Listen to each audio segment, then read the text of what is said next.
Mídias digitais são a bola da vez quando se trata de tecnologia. Cada vez mais elas atraem jovens e adultos. Uma conferência realizada em Salvador traz o tema cybercultura para a discussão.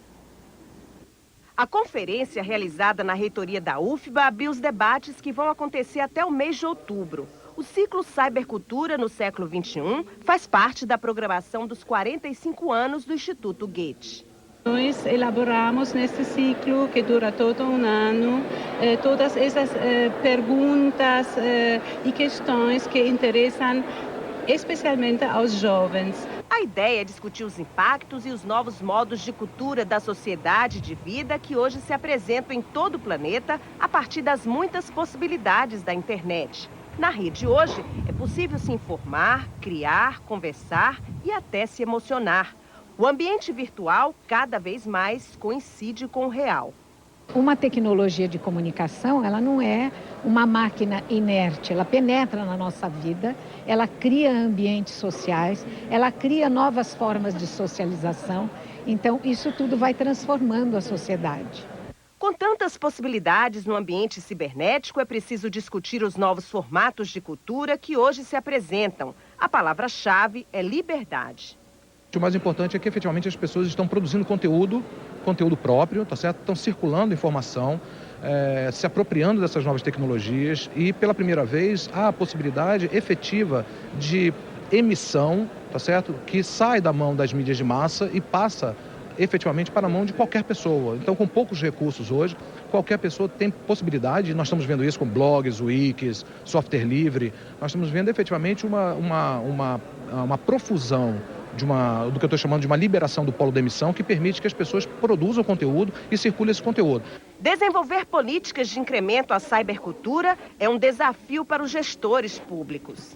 Estamos levando ferramentas digitais para as populações que nunca entraram no século XX, que ainda vivem em condições do século XIX, e estamos propondo que o Brasil seja o país que pode saltar diretamente do século XIX para o XXI sem passar pela confusão do século XX. Entre os conferencistas, o professor alemão Karl Menz Brandenburg, criador do MP3, o compactador de arquivos digitais que faz sucesso principalmente entre os jovens.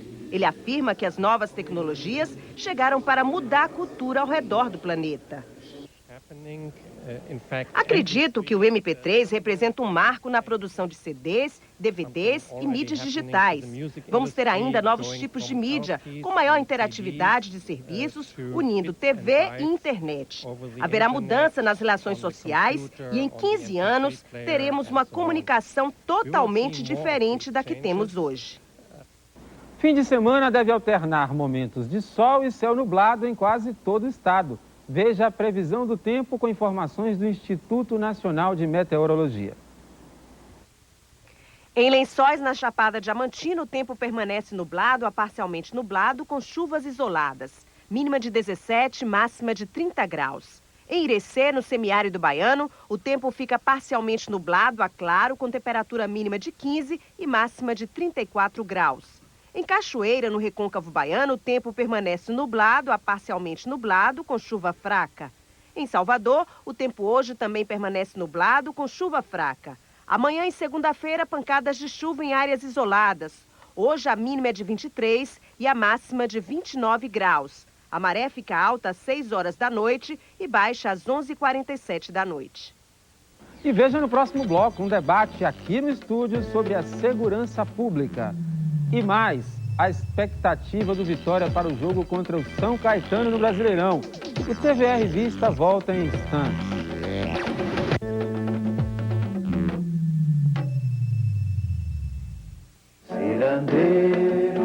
Neste sábado, 7 da noite, a trajetória de um dos principais nomes da cultura nordestina, Capinã, na série Nomes do Nordeste. Uma entrevista com o compositor, músico, poeta, publicitário e médico Capinã, autor de sucessos como Soy Louco por Ti América e Papel Machê. El nombre del hombre muerto. Já não se pode dizer. Os momentos mais marcantes da carreira do ex-tropicalista. Muda tudo, assim. Desculpe. Nomes do Nordeste. Capinã, neste sábado, 7 da noite, no especial TVE. Segunda-feira, dia 21, a região da Avenida Tancredo Neves ganha 2,5 km de vias construídas no entorno do Salvador Shopping. O novo sistema viário definido pela Prefeitura de Salvador interligará os dois lados da Tancredo Neves e paralela, evitando o contorno pelo Hospital Sara. Esta obra é uma parceria público-privada que contribuirá para a melhoria no trânsito de toda a região. Salvador, Prefeitura de Participação Popular. Programa Doc TV, onde o olhar é o início da realidade. Dia 20 de maio estreia A Benção. Mãe Enedina, 90. Mãe Maria, 74. Mãe Mimi, 75. O cotidiano de 3 senhoras do Candomblé, na Baixada Fluminense. Estreia domingo, dia 20 de maio, às 11 da noite. Com reapresentação sexta, 8 da noite. Doc TV, olhares imaginando o Brasil.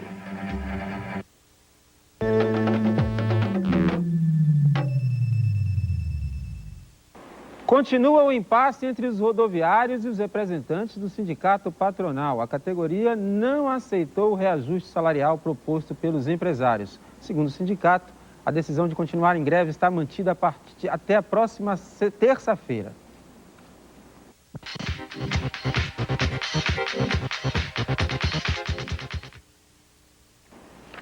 O Vitória já está em São Paulo. A equipe não vai contar com o atacante Índio nem com o meio de campo Wanderson. A partida de logo mais, às 4 da tarde, é contra o São Caetano pela segunda rodada do Campeonato Brasileiro da Série B. No embarque, a expectativa era do bom desempenho para voltar para casa com os 3 pontos. O Vitória tem o desafio de manter a liderança do campeonato. O experiente Sorato tem a missão de substituir o artilheiro Índio. Nós temos um grupo, né? A gente tem demonstrado isso, o time demonstrou isso nesse primeiro jogo, que vários jogadores não puderam atuar e a equipe fez uma bela partida, né?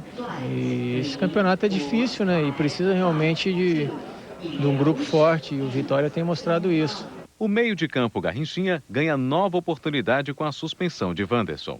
Independente de quem joga, o importante é que possa contribuir com os companheiros para sempre conseguir os resultados positivos. O lateral Apodi, um dos mais motivados do grupo, espera manter o mesmo ritmo que o transformou no melhor jogador na última partida.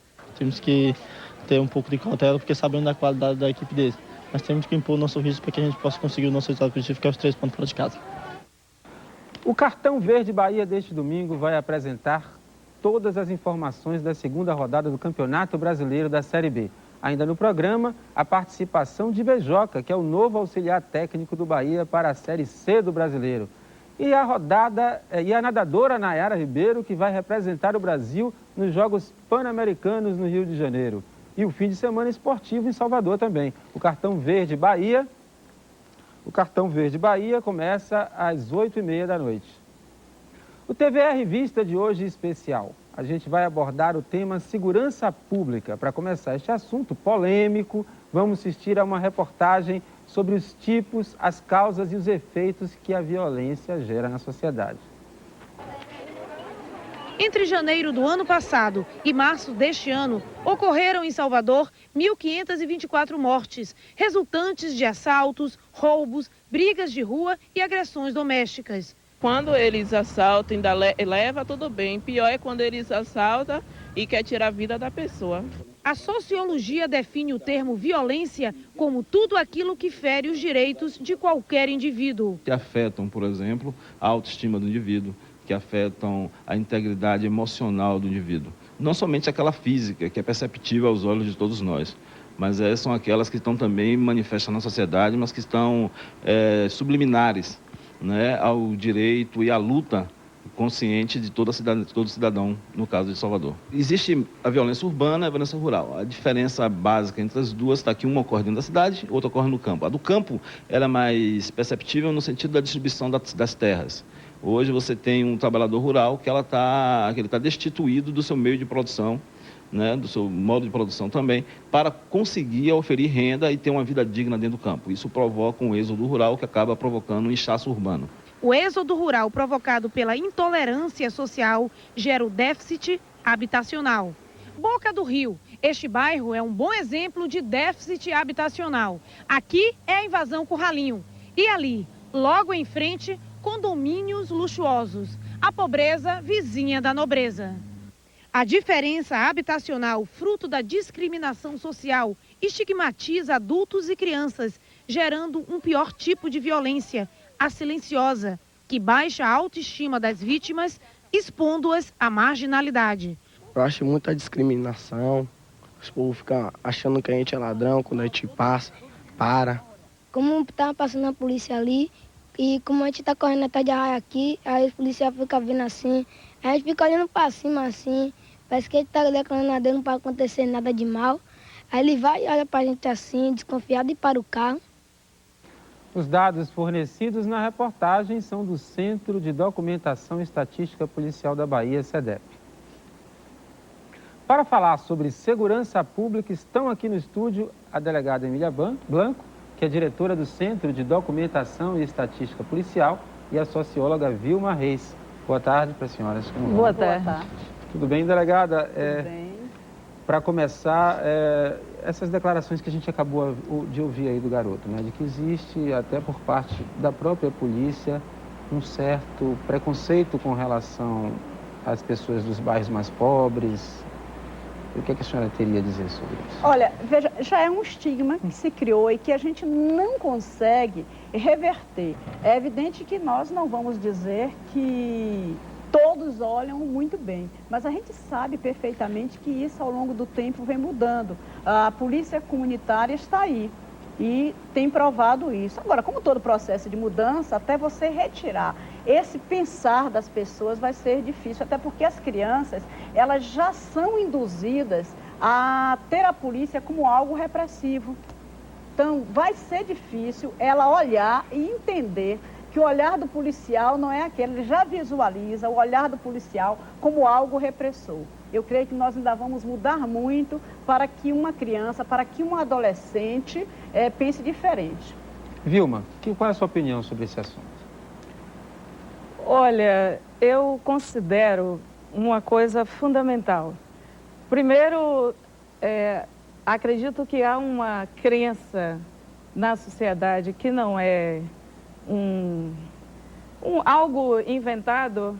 A sociedade é racista e suas instituições são mantenedoras dessa estrutura racista. Tá? O braço armado do Estado é a polícia. Em Salvador, a polícia e os grupos tolerados pela polícia são responsáveis pelo assassinato. Tá? Estamos falando em assassinato. Estou me reportando a pesquisa feita pela Comissão de Justiça e Paz da Arquidiocese de Salvador, concluída em 2001, e que está publicado, os dados estão no livro A Outra Face da Moeda, que diz que nessa cidade morre, em média, 4 jovens negros por noite, 100 por mês e 1.000 por ano.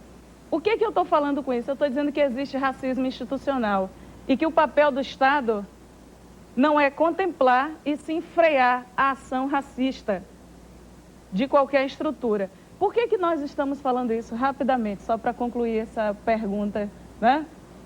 A gente tem uma situação de homofobia, racismo, intolerância religiosa, o ataque, por exemplo, no estado da Bahia, às comunidades quilombolas, como recentemente nós vimos com a comunidade de São Francisco do Paraguaçu, e essas questões se tornam questões de polícia por ausência de políticas públicas. Delegada, né, o que é que os números das estatísticas policiais dizem a respeito disso, né, e o que é que elas demonstram com relação a esse esforço que a polícia, com certeza, está fazendo para acabar com esse tipo de violência? Eu não diria tão somente na Bahia, como no Brasil. Agora, a questão da Bahia e de outros estados é que a gente tem que analisar que é uma população maciçamente de negros. Consequentemente, quando você vai analisar o número de mortos, o que você vai encontrar, a maior parte é de negros. Isso a gente não quer dizer que o negro não esteja sendo discriminado, que ele não tem. A gente sabe sim que há discriminação, que há mais dificuldade de acesso para toda e qualquer situação do negro. Agora, eu acho que na Bahia isso fica mais, assim, mais claro em função da composição da própria população. que é maciçamente negros. Quando você vai analisar o que nós temos, o que você chamaria de branco na população baiana? O que você de branco na população brasileira? A gente vê assim, muita gente quer se identificar como tal. A gente nota que, buscando-se direitos, eu sou sempre. Buscando obrigações, eu não sou. Delegada, a gente vai continuar com esse assunto, Vilma. Vamos assistir agora a uma reportagem, né? Esta semana, em Salvador, várias entidades, entre elas grupos religiosos e do movimento negro, fizeram uma manifestação contra a redução da maioridade penal. A manifestação, realizada na Praça da Piedade, no centro de Salvador, foi promovida por entidades e movimentos religiosos de gênero e racial. O tema da manifestação foi o não à redução racista da maioridade penal. O principal, eu acho, que é a questão do direcionamento que essa nova lei vai ser dada. A gente sabe muito bem que vai ser direcionada para a classe que é menos favorecida, para o negro, para o pobre. O ato político religioso contra a emenda constitucional número 20, que reduz a maioridade penal no Brasil de 18 para 16 anos, busca chamar a atenção da sociedade para as consequências da implantação da emenda. Nós vamos continuar aqui lutando, vamos continuar aqui fazendo ações de rua e nós vamos entregar um abaixo-assinado. E a gente espera tirar 1 milhão de assinaturas e entregar esse abaixo-assinado no Congresso Nacional e dizer que o Congresso Nacional não pode ir contra cláusulas pétreas, cláusulas que dizem